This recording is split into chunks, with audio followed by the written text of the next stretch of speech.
তো আমরা একটা টিম এখানে আসি। তো এখানে বেশ কিছু রুম আছে, টিন শেড রুম। তো আমি একটা রুমে প্রবেশ করি, আর সাব ইন্সপেক্টর তরুণ আর একটা রিক্সার গ্যারেজ আছে, ওখানে তো প্রবেশ করে।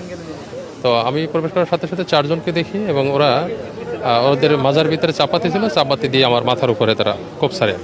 তখন আমি আমার বাম হাতটা উপরে দিয়ে আমি কোপটা করে আমি যখন দেখলাম যে আমি তো মারাই গেছি বা মারাই যেতাম, তখন আমি আরও তিনজন ওরা, যেহেতু আমি একা, তখন আমি আত্মরক্ষার্থে আমি আমার কাছে যে পিস্তল ছিল, পিস্তল দিয়ে আমি গুলি করি। এই গুলিতে দুইজন ছিনতাইকারী আহত হয়, এবং আমরা ঘটনাস্থলে চারজনকেই গ্রেপ্তার করতে সক্ষম হই। বাই দিস টাইমে আমাদের এসআই তরুণ চলে আসে, তরুণের উপরেও অ্যাটাক করে, তরুণও আহত হয়, এবং বাকি ফোর্সরা সবাই মিলে আমরা বাকি চারজনকে গ্রেপ্তার করতে সক্ষম হই। এদের বিরুদ্ধে প্রত্যেকের ব্যাপারে 10-12টা করে মামলা আছে, এবং এরা প্রফেশনাল ছিনতাইকারী চক্রের সক্রিয় সদস্য। এবং আপনারা জানেন মোহাম্মদপুর আদারপুর এলাকায় তারাই মূলত আতঙ্ক। তো এই মেসেজটাই আমাদের কাছে ছিল আর কি। শারীরিক অবস্থা এই যে বাম হাতে লেগেছে, তো এখন ব্লিডিংটা থামছে আর কি। এখানে ট্রিটমেন্ট নিয়েছি, এখন হসপিটালে যাব চিকিৎসা। তরুণেরও এই যে লেগেছে, হাতে লেগেছে, সবাই হাত দিয়ে ঠেকাতে গিয়ে বেসিক্যালি হাতে লাগে আর কি, হাত দিয়ে ঠেকা পরে। এখানে চারজন ছিল, চারজনকে গ্রেপ্তার করতে পারছি আমরা।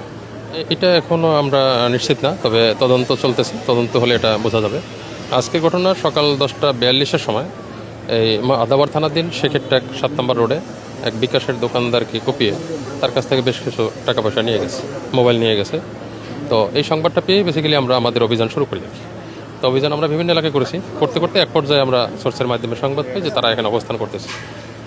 তার ভিত্তিতে মূলত এখানে আসার পরে আমরা এখানে যেহেতু অনেকগুলি টিন শেড রুম, আমরা এক ভাগ ভাগ হয়ে বিভিন্ন রুমে প্রবেশ করেছে।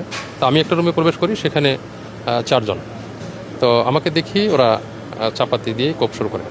তখন আমি হাত দিয়ে ঠেকাই ওদেরকে। আমি মানে আমার এক হাতে পিস্তল ছিল, তো পিস্তল আমার রেডি করাই ছিল, যেহেতু আমি ছিনতাইকারী ধরতে যাচ্ছি বা অভিযান করতেছি, ওই প্রস্তুতি আমার ছিল।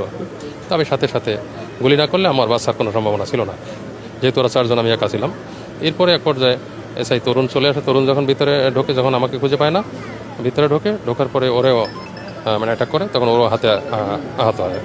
গুলিবিদ্ধ যতটুকু জেনেছি দুইজন চারজন গ্রেপ্তার চারজন। তারা এখন তাদেরকে সাথে সাথেই চিকিৎসার জন্য প্রেরণ করা হয়েছে। কুখ্যাত রুবেল, তারপরে সেই আমিন, এদের প্রত্যেকেরই 10টার উপরে মামলা আছে।